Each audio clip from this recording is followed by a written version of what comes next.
ಆಕಾಶವಾಣಿ ಸಮಾಚಾರ ದರ್ಶನ ಮುಖ್ಯಾಂಶಗಳು. ಮುಂದಿನ ವರ್ಷಾಂತ್ಯದೊಳಗೆ ದೇಶವನ್ನು ಎಚ್ಐವಿ ಮುಕ್ತಗೊಳಿಸಲು ಕೇಂದ್ರ ಸರ್ಕಾರದ ಕ್ರಮ. ಆದ್ಯತಾ ವಲಯದಲ್ಲಿ ರಾಜ್ಯದ 27 ಜಿಲ್ಲೆಗಳು. ಬಗರ್ ಹುಕುಂ ಯೋಜನೆಯಡಿ ಅರ್ಹ ರೈತರಿಗೆ ಜಮೀನು ಮಂಜೂರು. ಸರ್ಕಾರದ ಉದ್ದೇಶದಲ್ಲಿ ಬದಲಾವಣೆ ಇಲ್ಲ. ಕಂದಾಯ ಸಚಿವ ಕೃಷ್ಣ ಬೈರೇಗೌಡ ಸ್ಪಷ್ಟನೆ. ಇತಿಹಾಸ ಪ್ರಸಿದ್ಧ ಮೈಸೂರು ಸಿಲ್ಕ್ ಕಾರ್ಖಾನೆ ಮುಚ್ಚುವುದಿಲ್ಲ. ವಿಧಾನಸಭೆಯಲ್ಲಿ ಸರ್ಕಾರದ ಭರವಸೆ.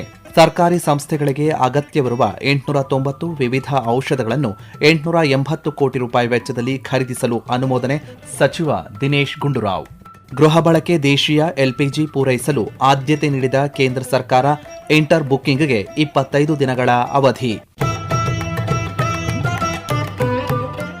ಮುಂದಿನ ವರ್ಷಾಂತ್ಯದ ಒಳಗೆ ದೇಶವನ್ನು ಎಚ್ಐವಿ ಮುಕ್ತಗೊಳಿಸಲಾಗುವುದು ಎಂದು ಕೇಂದ್ರ ಆರೋಗ್ಯ ಮತ್ತು ಕುಟುಂಬ ಕಲ್ಯಾಣ ಸಚಿವಾಲಯದ ಹೆಚ್ಚುವರಿ ಕಾರ್ಯದರ್ಶಿ ಹಾಗೂ ರಾಷ್ಟ್ರೀಯ ಏಡ್ಸ್ ನಿಯಂತ್ರಣ ಸಂಸ್ಥೆ ನ್ಯಾಕೋ ಮಹಾನಿರ್ದೇಶಕ ಡಾ ರಾಕೇಶ್ ಗುಪ್ತಾ ಹೇಳಿದ್ದಾರೆ.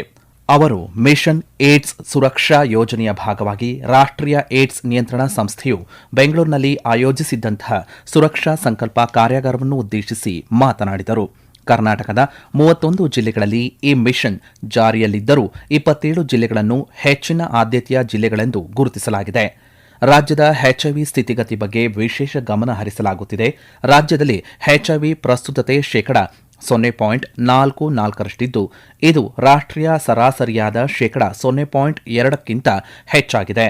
ರಾಜ್ಯದಲ್ಲಿ ಸುಮಾರು 2,91,000 ಜನರು ಎಚ್ಐವಿ ಸೋಂಕಿನೊಂದಿಗೆ ಜೀವಿಸುತ್ತಿದ್ದಾರೆ. ವಾರ್ಷಿಕ ಸುಮಾರು 4,700 ಹೊಸ ಎಚ್ಐವಿ ಪ್ರಕರಣಗಳು ಪತ್ತೆಯಾಗುತ್ತಿವೆ ಎಂದು ಮಾಹಿತಿ ನೀಡಿದ್ದಾರೆ. The idea is to make Karnataka and the whole of India surakshit from AIDS. So there are 4 different targets. We call it 395s, and then elimination of vertical transmission of HIV, syphilis, and hepatitis B virus. As far as 395s are concerned, first one is at least 75% of people having AIDS should be aware about this status. Second one is at least 95% of people who are aware of this status, they should be on treatment. And the third one is at least 95% of people who are on treatment, they should have their viral load suppressed. So Karnataka, as Principal Secretary Health just mentioned, they are very close, and the overarching feeling here today is while the district they make their strategy plans during the course of the day, so by the end of this year all these 27 priority districts and 4 non-priority districts, they will be Surakshit Plus by the end of this year, meaning thereby they will achieve all the 395 targets and plus the elimination of vertical transmission of HIV, syphilis and hepatitis B virus. We work with the NGO partners to make it happen in Karnataka. ರಾಜ್ಯ ಸರ್ಕಾರದ ಆರೋಗ್ಯ ಮತ್ತು ಕುಟುಂಬ ಕಲ್ಯಾಣ ಇಲಾಖೆಯ ಪ್ರಧಾನ ಕಾರ್ಯದರ್ಶಿ ಹರ್ಷ್ ಗುಪ್ತಾ ಮಾತನಾಡಿ, ರಾಜ್ಯದಲ್ಲಿ ಎಚ್ಐವಿ ನಿಯಂತ್ರಣ ಕಾರ್ಯಕ್ರಮಗಳಿಗೆ ಹೊಸ ರೂಪ ನೀಡಲಾಗಿದೆ ಎಂದು ಹೇಳಿದ್ದಾರೆ. ಮುಂದಿನ 6 ತಿಂಗಳ ಒಳಗೆ ಮಹತ್ವದ ಫಲಿತಾಂಶ ಸಾಧಿಸಲು ಗುರಿ ಸಾಧನೆ ಮಾಡುವ ಉದ್ದೇಶ ಹೊಂದಲಾಗಿದೆ ಎಂದು ಅವರು ತಿಳಿಸಿದ್ದಾರೆ. Karnataka has been able to show exceptional achievement in many of the health programs, and I'm sure this also we can achieve. The purpose of reviews at certain levels, like maybe it takes place at chief minister level or minister level, those are to sort out what are the policy level bottlenecks.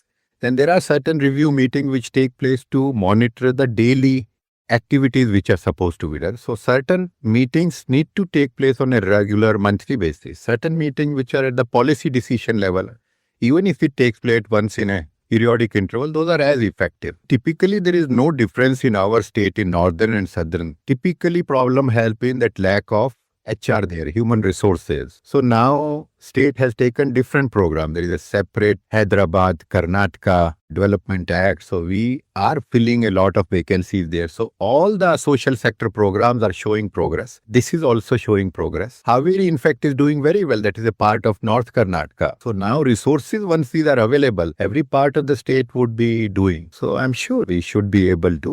It is a manageable gap which can be bridged shortly. ರಾಜ್ಯದ ಜಿಲ್ಲೆಗಳನ್ನು 3 ಹಂತಗಳಾಗಿ ವಿಂಗಡಿಸಲಾಗಿದೆ. ಕಡಿಮೆ ಕಾರ್ಯಕ್ಷಮತೆ ಹೊಂದಿರುವಂತಹ ಹಂತ 3 ಜಿಲ್ಲೆಗಳತ್ತ ವಿಶೇಷ ಗಮನ ಹರಿಸಲಾಗುವುದು ಎಂದು ತಿಳಿಸಿದ್ದಾರೆ. ಕಾರ್ಯಾಗಾರದಲ್ಲಿ ಕೆಎಸ್ಎಪಿಎಸ್ನ ರಾಜ್ಯ ನಿರ್ದೇಶಕರಾದಂತಹ ಪದ್ಮಾ ಬಸವಂತಪ್ಪ, ವಿವಿಧ ಜಿಲ್ಲೆಗಳ ಜಿಲ್ಲಾ ಮಟ್ಟದ ಅಧಿಕಾರಿಗಳು, ತಮಿಳುನಾಡು ಹಾಗೂ ನಾಗಪುರದ ಪ್ರತಿನಿಧಿಗಳು ಉಪಸ್ಥಿತರಿದ್ದರು. ಅಕ್ರಮ ಸಕ್ರಮ ಬಗರ್ ಹುಕುಂ ಯೋಜನೆಯಡಿ ಅರ್ಹ ರೈತರಿಗೆ ಜಮೀನು ಮಂಜೂರು ಮಾಡಬೇಕೆನ್ನುವ ಸರ್ಕಾರದ ಉದ್ದೇಶದಲ್ಲಿ ಯಾವುದೇ ಬದಲಾವಣೆ ಇಲ್ಲ ಎಂದು ಕಂದಾಯ ಸಚಿವ ಕೃಷ್ಣ ಭೈರೇಗೌಡ ಸ್ಪಷ್ಟಪಡಿಸಿದ್ದಾರೆ. ಅವರು ವಿಧಾನಸಭೆಯಲ್ಲಿ ಟಿಬಿ ಜಯಚಂದ್ರ ಅವರ ಪ್ರಶ್ನೆಗೆ ಉತ್ತರ ನೀಡಿ ಈಚಲು ವನ ಪ್ರದೇಶವನ್ನು ಬಗರ್ ಹುಕುಂ ಯೋಜನೆಯ ಅಡಿಯಲ್ಲಿ ರೈತರಿಗೆ ಮಂಜೂರು ಮಾಡುವ ವಿಚಾರದಲ್ಲಿ ಕೆಲವು ಕಾನೂನು ತೊಡಕುಗಳಿವೆ ಎಂದು ಹೇಳಿದ್ದಾರೆ. ಬಗರ್ ಹುಕುಂ ಭೂ ಮಂಜೂರಾತಿ ಸಂದರ್ಭದಲ್ಲಿ ಪ್ರಸ್ತಾಪಿತ 5 ನಿಯಮಗಳನ್ನು ಯಥಾವತ್ ಪಾಲಿಸಿದರೆ ಕೆಲಸ ನಿರ್ವಹಣೆ ಕಷ್ಟ ಸಾಧ್ಯ. ಅರಣ್ಯ ಜಮೀನು ರಕ್ಷಣೆಗೆ ಸುಪ್ರೀಂ ಕೋರ್ಟ್ನಿಂದ ಕಟ್ಟುನಿಟ್ಟಿನ ಆದೇಶ ಇದೆ.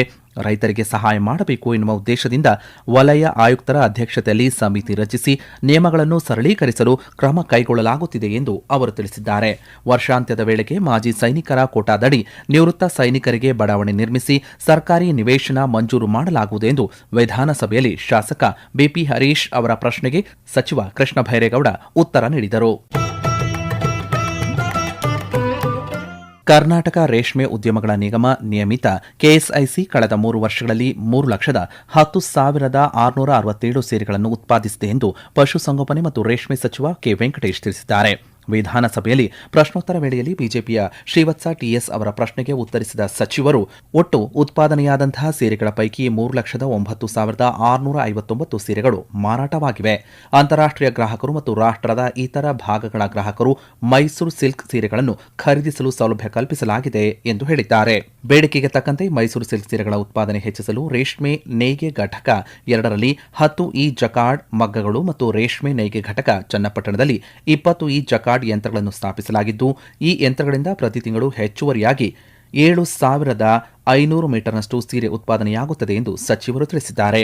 ಕೆಎಸ್ಐಸಿ 2022-23ರಲ್ಲಿ 46 ಕೋಟಿ 75 ಲಕ್ಷ ರೂಪಾಯಿ, 2023-24ರಲ್ಲಿ 73 ಕೋಟಿ 40 ಲಕ್ಷ ರೂಪಾಯಿ ಹಾಗೂ 2024-25ರಲ್ಲಿ 101 ಕೋಟಿ 15 ಲಕ್ಷ ರೂಪಾಯಿ ಲಾಭ ಗಳಿಸಿದೆ ಎಂದು ಸಚಿವ ವೆಂಕಟೇಶ್ ಮಾಹಿತಿ ಹಂಚಿಕೊಂಡಿದ್ದಾರೆ. ಈ ನಡುವೆ ಇತಿಹಾಸ ಪ್ರಸಿದ್ಧ ಮೈಸೂರು ಸಿಲ್ಕ್ ಕಾರ್ಖಾನೆಯನ್ನು ಮುಚ್ಚುವುದಿಲ್ಲ ಎಂದು ಸರ್ಕಾರ ವಿಧಾನಸಭೆಯಲ್ಲಿ ಭರವಸೆ ನೀಡಿದೆ.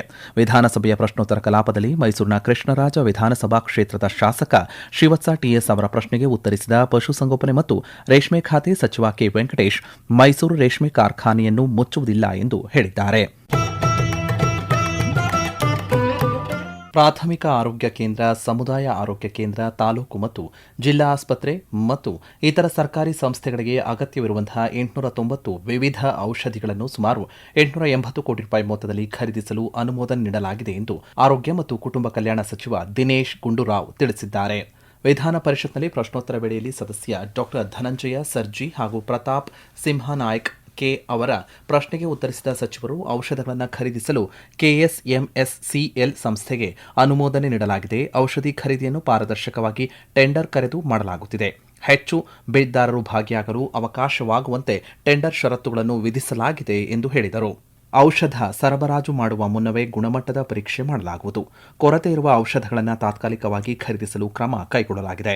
ವಾರ್ಷಿಕ ಔಷಧಿ ಖರೀದಿ ಬದಲು 3 ರಿಂದ 4 ತಿಂಗಳಿಗೊಮ್ಮೆ ಅಗತ್ಯವಿರುವ ಔಷಧಿ ಖರೀದಿ ಮಾಡಲಾಗುತ್ತಿದೆ. ಇದರಿಂದ ಅವಧಿ ಮುಗಿಯುವ ಔಷಧಿಗಳ ಸಂಖ್ಯೆ ತಪ್ಪಲಿದೆ. 232 ಕೋಟಿ ರೂಪಾಯಿಗಳಷ್ಟು ಔಷಧಿಗಳನ್ನು ಒದಗಿಸಲಾಗಿದೆ. ಈ ತಿಂಗಳು ಅಥವಾ ಮುಂದಿನ ತಿಂಗಳು ಸರಬರಾಜು ಆಗಲಿದೆ ಎಂದು ಸಚಿವ ದಿನೇಶ್ ಗುಂಡೂರಾವ್ ಮಾಹಿತಿ ನೀಡಿದ್ದಾರೆ. ಕೇಂದ್ರ ಸರ್ಕಾರವು ತೈಲ ಸಂಸ್ಕರಣಾಗಾರಗಳಿಗೆ ಹೆಚ್ಚಿನ ಎಲ್ಪಿಜಿ ಉತ್ಪಾದನೆಗಾಗಿ ಮತ್ತು ಹೆಚ್ಚುವರಿ ಉತ್ಪಾದನೆಯನ್ನು ದೇಶೀಯ ಬಳಕೆಗೆ ಬಳಸಲು ಆದೇಶ ಹೊರಡಿಸಿದೆ. ಸಾಮಾಜಿಕ ಮಾಧ್ಯಮದ ಪೋಸ್ಟ್ನಲ್ಲಿ ಪೆಟ್ರೋಲಿಯಂ ಮತ್ತು ನೈಸರ್ಗಿಕ ಸಚಿವಾಲಯವು ಕೇಂದ್ರ ಸರ್ಕಾರ ಮನೆಗಳಿಗೆ ದೇಶೀಯ ಎಲ್ಪಿಜಿ ಪೂರೈಕೆಗೆ ಆದ್ಯತೆ ನೀಡಿದೆ ಎಂದು ತಿಳಿಸಿದೆ. ಸಂಗ್ರಹಣೆ ಮತ್ತು ಕಾಳಸಂತೆಯಲ್ಲಿ ಮಾರಾಟ ತಪ್ಪಿಸಲು 25 ದಿನಗಳ ಇಂಟರ್ ಬುಕಿಂಗ್ ಅವಧಿಯನ್ನು ಪರಿಚಯಿಸಿದೆ. ಹೋಟೆಲ್ ಮತ್ತು ಇತರ ಕೈಗಾರಿಕೆಗಳಿಗಾಗಿ ಎಲ್ಪಿಜಿ ಪೂರೈಕೆ ಪ್ರಾತಿನಿಧ್ಯ ಪರಿಶೀಲಿಸಲು ತೈಲ ಮಾರುಕಟ್ಟೆ ಕಂಪನಿಗಳ 3 ಕಾರ್ಯನಿರ್ವಾಹಕ ನಿರ್ದೇಶಕರ ಸಮಿತಿಯನ್ನು ರಚಿಸಲಾಗಿದೆ ಎಂದು ಸಚಿವಾಲಯ ತಿಳಿಸಿದೆ. ರಾಜ್ಯದಲ್ಲಿ ಗೃಹ ಬಳಕೆ ಅಡುಗೆ ಅನಿಲ ಪೂರೈಕೆ ಸಮಸ್ಯೆ ಇಲ್ಲ ಎಂದು ಆಹಾರ ಮತ್ತು ನಾಗರಿಕ ಪೂರೈಕೆ ಸಚಿವ ಕೆಎಚ್ ಮುನಿಯಪ್ಪ ತಿಳಿಸಿದ್ದಾರೆ. ಪ್ರತಿ ಕುಟುಂಬಕ್ಕೆ 25 ದಿನಕ್ಕೆ 1 ಅಡುಗೆ ಅನಿಲ ಸಿಲಿಂಡರ್ ಪೂರೈಸಲಾಗುತ್ತದೆ ಎಂದು ಹೇಳಿದ್ದಾರೆ. ವಿಧಾನಸಭೆಯ ಶೂನ್ಯ ವೇಳೆಯಲ್ಲಿ ಅಡುಗೆ ಅನಿಲ ಅಭಾವದ ವಿಷಯ ಪ್ರಸ್ತಾಪಿಸಿದ ಆಡಳಿತ ಪಕ್ಷದ ಸದಸ್ಯ ಡಾ ಎಚ್ ಡಿ ರಂಗನಾಥ್, ವಾಣಿಜ್ಯ ಬಳಕೆಯ ಅಡುಗೆ ಅನಿಲ ಪೂರೈಕೆ ಸರಾಗವಾಗಿ ಆಗದೆ ಹೋಟೆಲ್, ರೆಸ್ಟೋರೆಂಟ್ಗಳನ್ನು ಮುಚ್ಚಲಾಗುತ್ತಿದೆ. ಕೆಲವರು ವಾಣಿಜ್ಯ ಬಳಕೆಯ ಅಡುಗೆ ಅನಿಲವನ್ನು ಕಾಳಸಂತೆಯಲ್ಲಿ ಮಾರಾಟ ಮಾಡುತ್ತಾರೆ ಎಂದು ಸದನದ ಗಮನಕ್ಕೆ ತಂದರು. ಸದಸ್ಯರ ಆತಂಕಕ್ಕೆ ಸ್ಪಂದಿಸಿದ ಸಚಿವ ಕೆಎಚ್ ಮುನಿಯಪ್ಪ, ಈಗಾಗಲೇ ಅಡುಗೆ ಅನಿಲ ಪೂರೈಸುವ ಬಿಪಿಎಲ್, ಎಚ್ಪಿ ಮತ್ತು ಇಂಡಿಯನ್ ಆಯಿಲ್ ಕಂಪನಿಯ ಮುಖ್ಯಸ್ಥರೊಂದಿಗೆ ಸಭೆ ನಡೆಸಲಾಗಿದ್ದು, ಪ್ರತಿ ಕುಟುಂಬಕ್ಕೆ 25 ದಿನಕ್ಕೊಂದು ಗೃಹ ಬಳಕೆಯ ಸಿಲಿಂಡರ್ ಪೂರೈಸಲಾಗುವುದು ಎಂದು ಭರವಸೆ ನೀಡಿದ್ದಾರೆ. ಹೀಗಾಗಿ ರಾಜ್ಯದ ಜನತೆ ಆತಂಕ ಪಡುವ ಅಗತ್ಯವಿಲ್ಲ ಎಂದು ಸ್ಪಷ್ಟಪಡಿಸಿದ್ದಾರೆ. ಅಡುಗೆ ಅನಿಲ ಮಿತವಾಗಿ ಬಳಸಬೇಕು, ಅಕ್ರಮ ದಾಸ್ತಾನು ಮಾಡಬಾರದು ಎಂದು ಸಚಿವರು ಇದೇ ವೇಳೆ ಮನವಿ ಮಾಡಿದ್ದಾರೆ. ಗ್ರಾಹಕರು ಕೂಡ ಈ ಸಮಯದಲ್ಲಿ ಸಹಕರಿಸಬೇಕು. ಆಸ್ಪತ್ರೆ, ಹಾಸ್ಟೆಲ್ಗಳಿಗೆ ಸಿಲಿಂಡರ್ ಪೂರೈಸಲಾಗುವುದು ಎಂದು ತಿಳಿಸಿದ ಸಚಿವರು ಹೋಟೆಲ್ ಮತ್ತು ಕಲ್ಯಾಣ ಮಂಟಪದ ಮಾಲೀಕರು ಸಹಕರಿಸಬೇಕು ಎಂದು ಮನವಿ ಮಾಡಿದ್ದಾರೆ. ಮಂಗಳೂರು ವಿಶ್ವವಿದ್ಯಾನಿಲಯದ ಮಂಗಳ ಗಂಗೋತ್ರಿ ಕ್ಯಾಂಪಸ್ನಲ್ಲಿ ಪಕ್ಷಿಗಳ ಸಮೀಕ್ಷೆ ನಡೆಸಿದ ವಿದ್ಯಾರ್ಥಿಗಳ ತಂಡಕ್ಕೆ 102 ಪಕ್ಷಿ ಪ್ರಭೇದಗಳು ಕಾಣಸಿಕ್ಕಿವೆ. ಪಕ್ಷಿಗಳ ಹುಡುಕಾಟದ ವೇಳೆ ಈ ಹಿಂದೆ ಕಾಣಸಿಗುತ್ತಿದ್ದ ಮೈನಾ, ಗುಬ್ಬಚ್ಚಿಗಳು ಸೇರಿದಂತೆ ಹಲವು ಪಕ್ಷಿಗಳು ಕ್ಯಾಂಪಸ್ನಿಂದ ದೂರವಾದ ಅಂಶವು ಬೆಳಕಿಗೆ ಬಂದಿವೆ. ಮಂಗಳೂರು ವಿಶ್ವವಿದ್ಯಾಲಯದ ಅನ್ವಯಿಕ ಪ್ರಾಣಿ ವಿಜ್ಞಾನ ವಿಭಾಗದ ಮುಖ್ಯಸ್ಥ ಪ್ರೊಫೆಸರ್ ಎಂಎಸ್ ಮುಸ್ತಾಕ್, ಸಂಯೋಜಕ ಡಾಕ್ಟರ್ ದೀಪಕ್ ನಾಯ್ಕ್ ನೇತೃತ್ವದಲ್ಲಿ 20 ಮಂದಿಯ ತಂಡ ಮಂಗಳೂರು ವಿವಿ ಕ್ಯಾಂಪಸ್ನ ಸುತ್ತಿ ಪಕ್ಷಿಗಳ ಅಧ್ಯಯನವನ್ನು ನಡೆಸಿದೆ. ಸಮೀಕ್ಷೆ ವೇಳೆ ಇಂಡಿಯನ್ ಗೋಲ್ಡನ್ ಓರಿಯೋಲ್, ಆಶಿ ಡ್ರೋಂಗೋ, ಕಪ್ಪು ತಲೆಯ ಐಬಿಎಸ್ ಸೇರಿದಂತೆ ವಲಸೆ ಹಕ್ಕಿಗಳು, ಪಶ್ಚಿಮ ಘಟ್ಟದಲ್ಲಿ ಕಾಣಸಿಗುವ ಫ್ಲೇಮ್ ಥ್ರೋಟೆಡ್ ಬುಲ್ಬುಲ್ ಮುಂತಾದ ಪ್ರಭೇದಗಳ ಪಕ್ಷಿಗಳು ಪತ್ತೆಯಾಗಿವೆ ಎಂದು ಪಕ್ಷಿ ಸಮೀಕ್ಷೆ ತಂಡದ ಸಂಯೋಜಕ ಡಾಕ್ಟರ್ ದೀಪಕ್ ನಾಯ್ಕ್ ತಿಳಿಸಿದ್ದಾರೆ. ಪಕ್ಷಿ ವೀಕ್ಷಣೆಯಲ್ಲಿ ಆಸಕ್ತಿವಿರುವ ವಿಭಾಗದ ಪ್ರಸ್ತುತ ವಿದ್ಯಾರ್ಥಿಗಳು, ಹಳೆಯ ವಿದ್ಯಾರ್ಥಿಗಳು, ಪ್ರಾಧ್ಯಾಪಕರು, ಡಾಕ್ಟರ್ಗಳು, ಸಂಶೋಧಕರು ಹಾಗೂ ಶಾಲೆ ಮಕ್ಕಳು ಭಾಗವಹಿಸುತ್ತಾ ಬಂದಿದ್ದು, ಅವರಿಗೆ ಪಕ್ಷಿಗಳ ವಾಸಸ್ಥಾನ, ಆಹಾರ ಕ್ರಮಗಳ ಬಗ್ಗೆ ಮತ್ತು ವೀಕ್ಷಣೆ ಹಾಗೂ ಗುರುತಿಸುವಿಕೆಯ ಬಗ್ಗೆ ಮತ್ತು ಅದರ ಸಂರಕ್ಷಣದ ಕುರಿತು ತಿಳುವಳಿಕೆ ಮೂಡಿಸುವುದರಲ್ಲಿ ನಾವು ಯಶಸ್ವಿಯಾಗಿದ್ದೇವೆ. ನಮ್ಮ ವಿಶ್ವವಿದ್ಯಾನಿಲಯದಲ್ಲಿ ಪಕ್ಷಿ ವೀಕ್ಷಣೆ ಮಾಡಿದ ಹಲವು ಹಳೆಯ ವಿದ್ಯಾರ್ಥಿಗಳು ಈಗ ಬೇರೆ ಬೇರೆ ಕಡೆಗಳಲ್ಲಿ ಪಕ್ಷಿ ವೀಕ್ಷಣೆಯಲ್ಲಿ ತೊಡಗಿಕೊಂಡಿದ್ದಾರೆ. ಪಕ್ಷಿ ವೀಕ್ಷಣೆ ಸಮಯದಲ್ಲಿ ಸಾಮಾನ್ಯವಾಗಿ ಕಂಡುಬರುವ ಪಕ್ಷಿಗಳು purple sunbird, red whiskered bulbul, black drongo, Asian green bee eater ಮತ್ತು ವಲಸೆ ಪಕ್ಷಿಗಳಾದ Indian golden oriole, ashy drongo, Indian pitta ಮತ್ತು ಯೆಲ್ಲೋ ವ್ಯಾಟಲ್ ಲ್ಯಾಪಿಂಗ್ ಕಂಡುಬಂದವು. ಹಾಗೂ ರಾತ್ರಿ ಸಮಯದಲ್ಲಿ ಕಂಡುಬರುವ ಶ್ರೀಲಂಕನ್ ಫ್ರಾಗ್ಮೌತ್, ಜಂಗಲ್ ನೈಟ್ಜಾರ್ ನಂತಹ ಪಕ್ಷಿ ಮಾಹಿತಿಯನ್ನು ದಾಖಲಿಸಿದ್ದೇವೆ. ಪೇಯ್ಡ್ ಕುಕು ಮತ್ತು ಲಿಟಲ್ ರಿಂಗ್ಡ್ ಪ್ಲೋವರ್ ಎಂಬ ಹಕ್ಕಿಯು 2021ರ ನಂತರ ಇದೇ ಮೊದಲ ಬಾರಿಗೆ ವಿವಿ ಕ್ಯಾಂಪಸ್ನಲ್ಲಿ ಗುರುತಿಸಲಾಗಿದೆ. ಸಾಮಾನ್ಯ ಜನರಲ್ಲಿ, ವಿದ್ಯಾರ್ಥಿಗಳಲ್ಲಿ ಪಕ್ಷಿಗಳ ವಿಚಾರವನ್ನು, ಅವುಗಳ ಬಗ್ಗೆ ಒಲವು ಮೂಡಿಸುವುದರಲ್ಲಿ ಈ ಕಾರ್ಯಕ್ರಮವು ಮುಖ್ಯ ಪಾತ್ರ ವಹಿಸುತ್ತದೆ. ಬೆಂಗಳೂರಿನ ಕೆಂಪೇಗೌಡ ಬಸ್ ನಿಲ್ದಾಣವನ್ನು ಸಿಂಗಾಪುರಕ್ಕಿಂತಲೂ ಅತ್ಯಾಧುನಿಕ ಮಾದರಿಯಲ್ಲಿ ನಿರ್ಮಾಣ ಮಾಡಲಾಗುವುದು ಎಂದು ಸಾರಿಗೆ ಸಚಿವ ರಾಮಲಿಂಗಾರೆಡ್ಡಿ ತಿಳಿಸಿದ್ದಾರೆ. ವಿಧಾನ ಪರಿಷತ್ನಲ್ಲಿ ಸದಸ್ಯ ಎಂ ನಾಗರಾಜು ನಿಯಮ 330 ಅಡಿ ಪ್ರಸ್ತಾಪಿಸಿದ ವಿಷಯಕ್ಕೆ ಉತ್ತರಿಸಿದ ಅವರು, ಕೆಎಸ್ಆರ್ಟಿಸಿ, ಬಿಎಂಟಿಸಿ ಜಂಟಿಯಾಗಿ ಕೆಂಪೇಗೌಡ ಬಸ್ ನಿಲ್ದಾಣವನ್ನು ಸಾರ್ವಜನಿಕ ಖಾಸಗಿ ಸಹಭಾಗಿತ್ವದಲ್ಲಿ ಪ್ರಾಜೆಕ್ಟ್ ಮೆಜೆಸ್ಟಿಕ್ ಯೋಜನೆಯನ್ನು ಕೈಗೆತ್ತಿಕೊಳ್ಳಲು ಮೂಲಸೌಕರ್ಯ ಅಭಿವೃದ್ಧಿ ಇಲಾಖೆ ಟೆಂಡರ್ ಪಡೆದವರಿಗೆ ಕಾರ್ಯಾದೇಶ ಪತ್ರ ನೀಡಿದೆ. ಟೆಂಡರ್ ದಸ್ತಾವೇಜನ್ನು ತಯಾರಿಸಲು ಸಂಚಾರ ಅಧ್ಯಯನ, ಮಾರುಕಟ್ಟೆ ಅಧ್ಯಯನ, ತಾಂತ್ರಿಕ ಪ್ರಕ್ರಿಯೆಗಳನ್ನು ಪ್ರಾರಂಭಿಸಲಾಗಿದೆ ಎಂದು ಹೇಳಿದ್ದಾರೆ. ಬಳ್ಳಾರಿ ಜಿಲ್ಲೆಯಾದ್ಯಂತ 3 ತಿಂಗಳ ಕಾಲ 14 ವರ್ಷದ ಒಳಗಿನ ಹೆಣ್ಣು ಮಕ್ಕಳಿಗೆ ಗರ್ಭಕಂಠದ ಕ್ಯಾನ್ಸರ್ ಬರುವುದನ್ನು ತಡೆಯಲು ಹ್ಯೂಮನ್ ಪ್ಯಾಪಿಲೋಮಾ ಎಂಬ ವೈರಸ್ ಲಸಿಕೆ ನೀಡುವ ವಿಶೇಷ ಅಭಿಯಾನಕ್ಕೆ ಚಾಲನೆ ನೀಡಲಾಗಿದೆ. ಅಭಿಯಾನಕ್ಕೆ ಚಾಲನೆ ನೀಡಿ ಮಾತನಾಡಿದ ಜಿಲ್ಲಾ ಪಂಚಾಯತಿಯ ಮುಖ್ಯ ಕಾರ್ಯನಿರ್ವಾಹಕ ಅಧಿಕಾರಿ ಮಹಮ್ಮದ್ ಹಾರೀಸ್ ಸುಮೇರ್, ಲಸಿಕೆ ಹಾಕಿಸಿಕೊಂಡಾಗ ಕೆಲವರಿಗೆ ಜ್ವರ ಬರುವ ಸಾಧ್ಯತೆ ಇದೆ ಎಂದು ತಿಳಿಸಿದ್ದಾರೆ. ಜಿಲ್ಲಾ ಆರೋಗ್ಯ ಅಧಿಕಾರಿ ಡಾಕ್ಟರ್ ಯಲ್ಲಾ ರಮೇಶ್ ಬಾಬು ಮಾತನಾಡಿ, ಜಿಲ್ಲೆಯಲ್ಲಿ ಈ ಲಸಿಕೆ ಹಾಕಲು 18,000 ಮಕ್ಕಳನ್ನು ಗುರುತಿಸಲಾಗಿದೆ ಎಂದು ಹೇಳಿದ್ದಾರೆ. ಚಾಮರಾಜನಗರ ಜಿಲ್ಲೆಯ ಗುಂಡ್ಲುಪೇಟೆ ಪಟ್ಟಣದ ತಾಯಿ ಮತ್ತು ಮಕ್ಕಳ ಆಸ್ಪತ್ರೆಯಲ್ಲಿ HPV ಲಸಿಕಾ ಅಭಿಯಾನಕ್ಕೆ ಚಾಲನೆ ದೊರೆತಿದೆ. ಗುಂಡ್ಲುಪೇಟೆ ತಾಲೂಕು ಆರೋಗ್ಯ ಅಧಿಕಾರಿ ಡಾಕ್ಟರ್ ಅಲೀಂ ಪಾಷಾ ಮಾತನಾಡಿ, ಜಿಲ್ಲೆಯ ಎಲ್ಲ ಸರ್ಕಾರಿ ಆಸ್ಪತ್ರೆಗಳಲ್ಲಿ ಉಚಿತ ಲಸಿಕೆ ಲಭ್ಯವಿದ್ದು, ಸಾರ್ವಜನಿಕರು, ಪೋಷಕರು, ಶಾಲಾ ಮುಖ್ಯಸ್ಥರು ಮಕ್ಕಳಿಗೆ ಈ ಲಸಿಕೆ ಹಾಕಿಸಬೇಕು ಎಂದು ಮನವಿ ಮಾಡಿದ್ದಾರೆ. ಕೋಲಾರದ ಬಂಗಾರಪೇಟೆ ತಾಲೂಕಿನ ದೊಡ್ಡ ಚಿನ್ನಹಳ್ಳಿ ಸರ್ಕಾರಿ ಪ್ರಾಥಮಿಕ ಆರೋಗ್ಯ ಕೇಂದ್ರದಲ್ಲಿ ತಾಲೂಕು ಆರೋಗ್ಯಾಧಿಕಾರಿ ಡಾಕ್ಟರ್ ಸುನಿಲ್ HPV ಲಸಿಕಾ ಅಭಿಯಾನಕ್ಕೆ ಚಾಲನೆ ನೀಡಿದ್ದಾರೆ.